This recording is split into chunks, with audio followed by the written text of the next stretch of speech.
There's a cafe in my hometown that was built for me. I didn't know that the first time I walked into it. I didn't know it the second time either, or the 10th. I sat at the same corner table for 3 weeks and drank tea I hadn't ordered, and I wrote a novel that had been stuck for a year, and I did not ask the man behind the counter how he knew exactly how I took my tea. I don't ask people how they know things about me.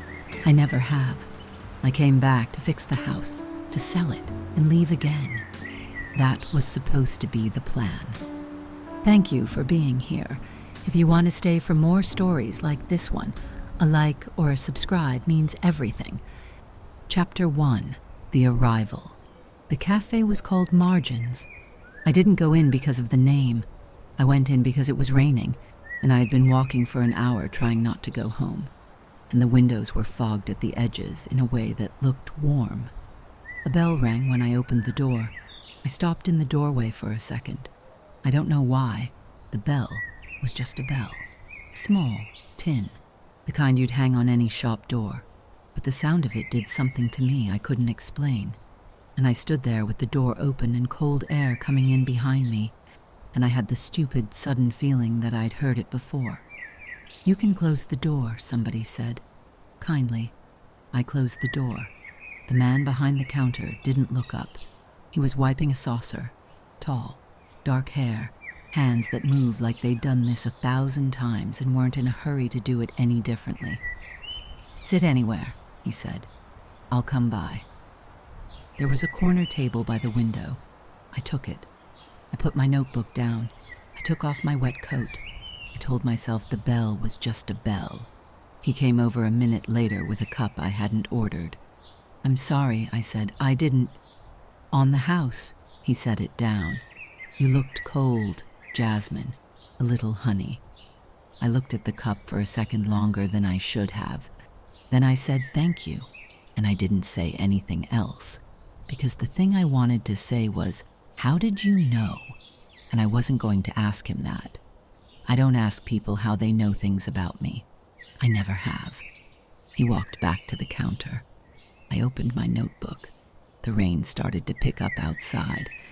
"Here's what you need to know about me before I tell you anything else. I left this town when I was 14. My mother had been dead for 2 years. My father was the reason I left, and I'm not going to make you sit through the details, because the details aren't the point. The point is that I left, and I didn't look back, and for 20 years, I lived in a city 6 hours away, and built a life that was quiet and small and mine. I didn't call. I didn't visit. I didn't keep the old photographs. When my father died in the spring, the lawyer called me, and I listened to him tell me about the house and the will and the arrangements, and I didn't cry. I'd already done my crying a long time ago in a locked bathroom with a towel over my face so he wouldn't hear. I came back to fix the house and sell it. 2 months, I told my agent, 3 at most. The thing I'd forgotten, or made myself forget, is that coming back to a place means coming back to everything in it. Not just the house, not just the streets, the air, the way the sidewalk buckles outside the post office, the smell of the bakery on 3rd, small things, things you didn't know you remembered until they walk up to you on a wet afternoon and say hello. I'd been in town 3 days when I walked into Margins. I was not ready for any of it. I drank the tea. I didn't write anything that afternoon.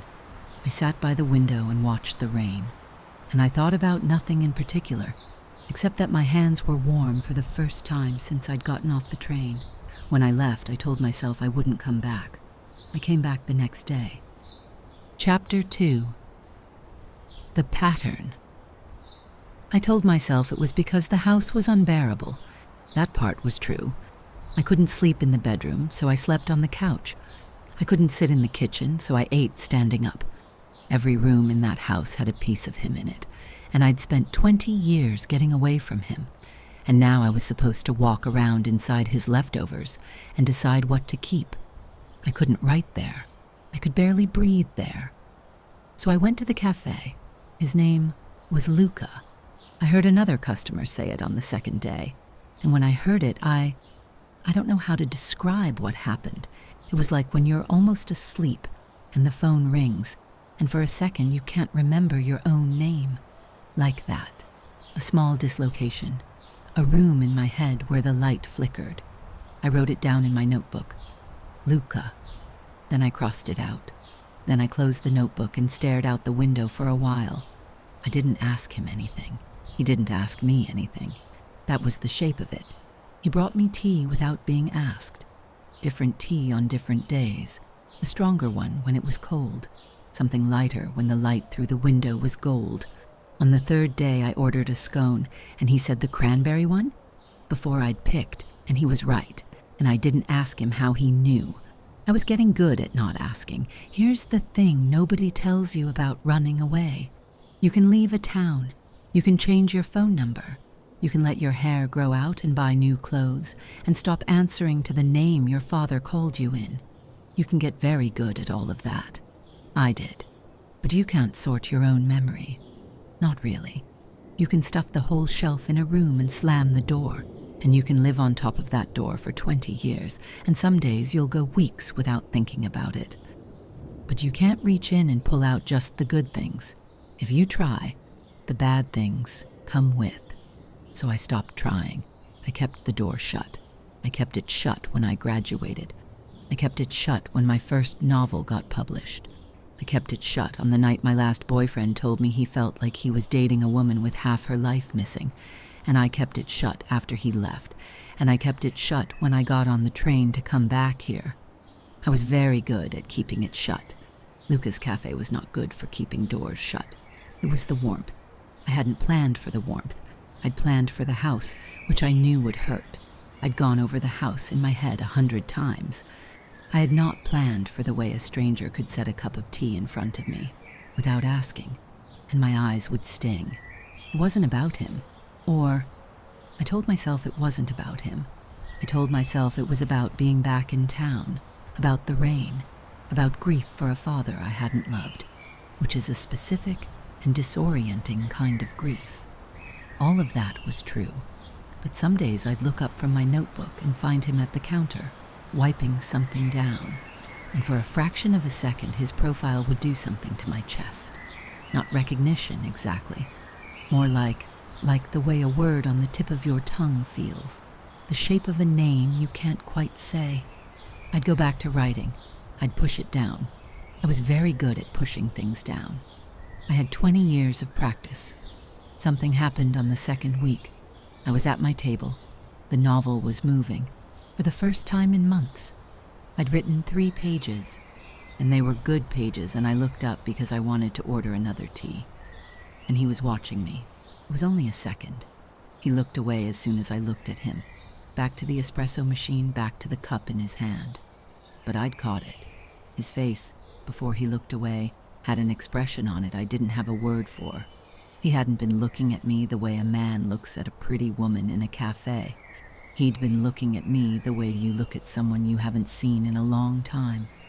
The way you look at someone when you're waiting for them to recognize you back. I went cold. I sat very still for about 10 seconds. Then I put my pen down. I closed my notebook. I put on my coat. I paid at the counter without looking at him. And I walked out into the rain. And I walked home. And I sat on the couch in my father's house. And I shook for about an hour. I didn't go back the next day. Chapter 3. The Midpoint. I didn't go back for 4 days. I told myself I was being ridiculous. I told myself I'd imagine the look. I told myself that even if I hadn't imagined it, so what? Some lonely cafe owner had a crush. It didn't mean anything. It didn't mean I knew him. Except I did know him. I'd known it from the bell. Here's the thing I wasn't telling myself, the thing I couldn't afford to tell myself. I knew him, and I couldn't remember how. And if I pulled on that thread, I didn't know what was going to come up. I was, a person who had made peace with a specific story about my life. The story was, my mother died, my father was cruel, I got out, I survived. Clean. Bad thing, ran from bad thing, built good thing. I could tell that story in 2 sentences. I had told it to therapists. I had told it to boyfriends. I had told it to myself on the hardest nights. If Luca was someone I'd known before I ran, if Luca was somebody from the before, then my 2-sentence story had a hole in it, because I hadn't only run from bad things, I'd run from him too. And if I'd run from him, then there'd been somebody good there, and I'd left him anyway. And the simple, clean story wasn't simple or clean at all. That was the part I couldn't afford. So I stayed home for 4 days. I opened boxes in my father's house. I found nothing of mine. I called my agent and lied about the novel. I ate cereal for dinner. I didn't sleep well. On the 4th night, I walked past the café on my way to the store. I didn't mean to. I could have taken the other street. But I walked past, and the lights were on, and he was inside, and he was standing at the counter not doing anything, not wiping a cup, not making a drink, just standing there, looking at the door. He didn't see me. I was across the street, in the dark, with my hood up. He looked at that door like he was waiting for it to open. He looked at it for a long time. Then one of his regulars came up to pay, and his face did a small, practiced thing. The cafe owner smile, the polite one. And he took the money and made change, and the moment was gone. But I'd seen it. I went home. I sat on the couch. I didn't cry. I thought very carefully about whether I was the kind of woman who could walk back into that cafe tomorrow, knowing what I now knew, which was, he was waiting for me, not generally, specifically. He was waiting for me, and he'd been waiting a long time, and I was the only person in the world who could decide whether that waiting ever ended. I didn't know if I had that much courage. I went back the next morning anyway, not because I was brave, because I couldn't stand the thought of him looking at the door one more night without me on the other side of it. Chapter 4. The Recognition. He didn't say anything when I walked in.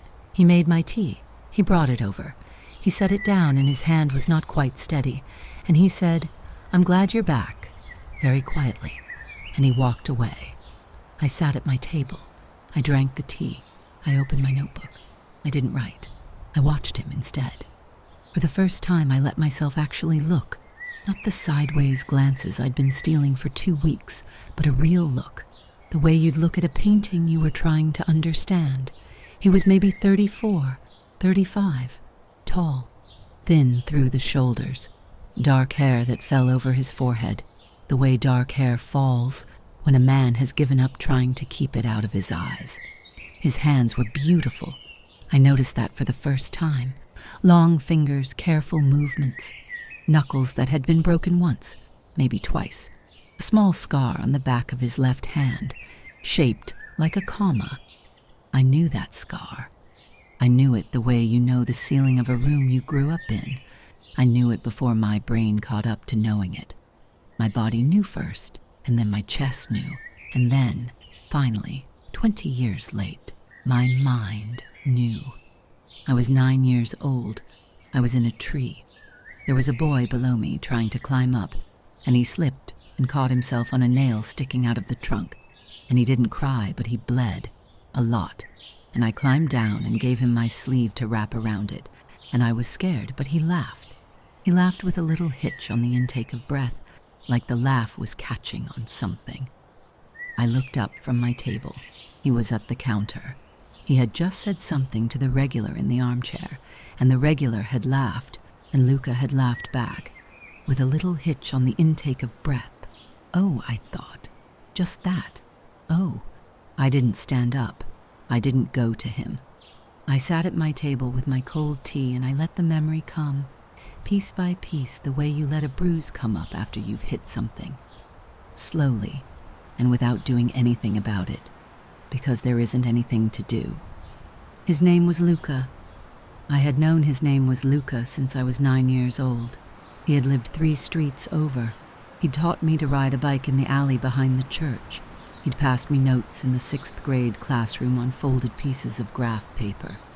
He'd walked me home from school on the days I didn't want to go home, which had been a lot of days. More and more days as we got older. He'd sat with me in a tree behind his grandmother's house, and we had, at some point, I couldn't remember exactly when, made a promise to each other. Something about a place with books and tea and a lamp, a place with a bell on the door. I finished the tea, I packed my notebook, I put on my coat. I went to the counter to pay because I always paid even though he always waved it away. He waved it away. "Luca," I said. He went completely still. I'd never said his name to him. I'd never said his name at all. Not out loud. Not in 20 years. It came out of my mouth strange and new, and also like something I'd been carrying in my pocket for a long time. He looked at me. He didn't speak. I'm not ready to talk yet," I said, "but I wanted you to know that I know." He nodded, once, very small. "Take your time," he said. I walked home through the rain. I didn't cry. I felt something I didn't have a name for, not grief, not relief, not joy. Something more like the feeling you get when you've been holding your breath for a long time without realizing it, and then you exhale. And for about a minute after you exhale, you just notice that you're breathing. I noticed that I was breathing. Chapter 5. The box. I went to the café every day for the next 2 weeks. We didn't talk about it, not directly. I'd come in, he'd make me tea, I'd sit at my table, I'd write. He'd nod at me when I came in and when I left. Sometimes, when the café was empty, he'd bring his own cup over and sit at the table next to mine. Not mine, next to mine, and we'd drink in silence for a while, and then he'd get up and go back to work. It was the most restful thing I'd done in my adult life. Small memories started coming back. I didn't force them. I'd be writing, and one would just arrive. A birthday party in his grandmother's kitchen, a pair of muddy shoes on somebody's porch, a song we'd listened to on a tape player that had only one working speaker. I'd stop writing for a minute and let the memory sit, and then it would go, and I'd write again. None of them were bad. That was the thing I hadn't expected. I had assumed for 20 years that the whole shelf was contaminated, that if I pulled out the good books, the bad ones would come with. But it turns out the mind is more careful than I'd given it credit for. Luca lived in a part of my childhood that was somehow separate. A pocket, a small clean room off to the side of the burning house. I didn't understand why exactly, but I stopped fighting it. It was the end of the second week when I opened the shoebox. I'd found the shoebox on my first day in the house. It had been in the back of my father's closet, behind his shoes, with my name written on the lid in his handwriting. I'd taken it out and put it on the nightstand, and I had not touched it again. I'd been afraid of it, which sounds obvious, but the fear wasn't the fear I thought it would be.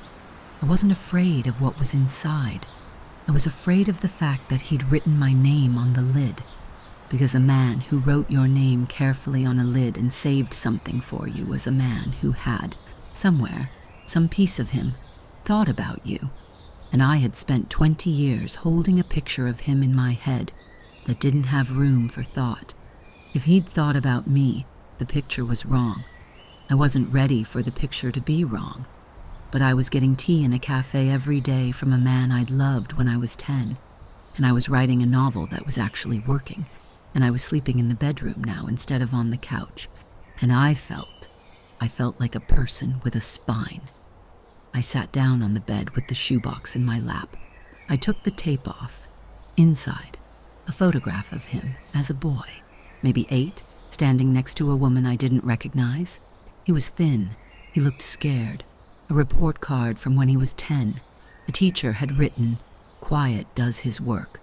A newspaper clipping about a local fire that had happened the year he was 12. I didn't know why he'd saved it. Something of his must have been in it. A photograph of him holding me as a baby. He was looking down at me with an expression I had never seen on his face in my life. I looked at that picture for a long time. At the bottom of the box, a letter, folded, my name on the front, in his handwriting. I opened it. It was short, half a page. The handwriting was shaky. He'd written it close to the end. He said he was sorry. He said it once, at the top, and then he didn't say it again, which I was grateful for. He said he hadn't been a good father, and he hadn't known how to be one. He said his own father had been worse, which he offered not as an excuse. He said not as an excuse in the letter, underlined, but because he wanted me to know where it came from, so I'd know it didn't come from me, so I'd know there wasn't anything wrong with me. He said he'd gone looking for me once, a few years after I left. He'd gotten as far as the bus station in the city. He'd sat there for an afternoon and then he'd come home, because he didn't know what he would have said to me, and he was afraid of making it worse. He said the box was stuff of his that he thought I might want. He said I didn't have to want it. He said the last line plainly without decoration, "I loved you. I was bad at it. Both are true." He signed it with his name. I sat with the letter for a long time. I didn't cry at first. I thought I would. I'd been bracing for years for the moment I would have to reckon with him, and I had assumed the reckoning would break something in me, and I was waiting for the break to come. It didn't come. What came instead was a very quiet, very tired feeling. The feeling of putting down a weight I hadn't realized I was carrying until I set it on the floor. He had been bad at it. He had known he was bad at it. It hadn't been because of me. It had never been because of me. I folded the letter up. I put it back in the box. I put the lid back on. Then I cried. Not about him exactly. About how long I'd been holding the door shut, and how heavy the door had been, and how much of my life I'd spent listening for footsteps on the other side of it. It was a good cry. I don't know how else to describe it. It was the kind of cry that ends. When it ended, I washed my face and I went to bed, and I slept for 10 hours, which was more than I'd slept in a year. Chapter 6. The Ask. I went to the café the next afternoon. Luca was at the counter. He looked up when the bell rang. He smiled, the real smile this time, not the cafe owner one, the one he'd probably been trying not to smile at me for 2 weeks. I walked to the counter. I didn't sit at my table. "I need to tell you something," I said. He put down the cloth he was holding. "Okay. I'm sorry I forgot you." He looked at me for a second. Then he shook his head, very slightly. "You don't have to. Let me finish. I'm sorry I forgot you. I didn't do it on purpose. I had to forget a lot of things at the same time, and you were in the part I had to put away. I didn't know you were in there. If I'd known, I stopped. I didn't actually know what I would have done. I wasn't 14 anymore. I couldn't promise anything on behalf of the girl I'd been. I'm here now," I said instead. "That's what I came to say. I don't know what that's worth, but I wanted you to know." He didn't say anything for a moment. Then he came around the counter. He stopped a few feet away from me. Not close. He was careful about that. And he put his hands in the pockets of his apron. "Justine," he said. "Yeah." "I didn't wait for you." I blinked. I did," he said. "A little, at first. But I stopped, a long time ago. I knew you weren't coming back. Or, I didn't know, but I stopped planning on it. Then why? I built this because I wanted to," he said. "Because we used to talk about it, and I couldn't stop thinking about it. It started out being about you, and then it just became mine. It's my cafe. I like running it. I like the regulars. I would have built it even if you'd never walked through the door." He looked at me carefully. "I'm telling you that because I don't want you to feel like you owe me something. You don't owe me anything. You showing up was the best surprise of my life, but it wasn't a debt you came to pay. Okay?" I stared at him. I'd spent the whole walk over bracing for a man who had sacrificed 20 years of his life for me, and he was telling me, carefully, deliberately, that he hadn't, that he'd built a life, that he'd been fine, that he'd missed me, but he hadn't wasted himself. It was the kindest thing anyone had ever said to me. "Okay," I said. My voice was not steady. "Good." We stood there. "Can I ask you something?" he said. "Yes." "Would you want to have dinner? I almost laughed. I don't know why. Relief, maybe? Or the sheer unreasonable ordinariness of the question. After everything. Yes, I said. I'd want to have dinner. He nodded. He didn't smile big. He just nodded, like he'd been hoping for a yes and had prepared himself for a no, and was now quietly absorbing the fact that he'd gotten the one he'd been hoping for. Okay, he said. Saturday. Saturday. I went and sat at my table. He made me tea. I opened my notebook. Outside the window, the rain kept falling, and the light through the glass was the soft gray kind, and the bell on the door rang now and then as other people came in. I listened to the bell. I really listened this time. It was just a bell. It was also everything. Both were true.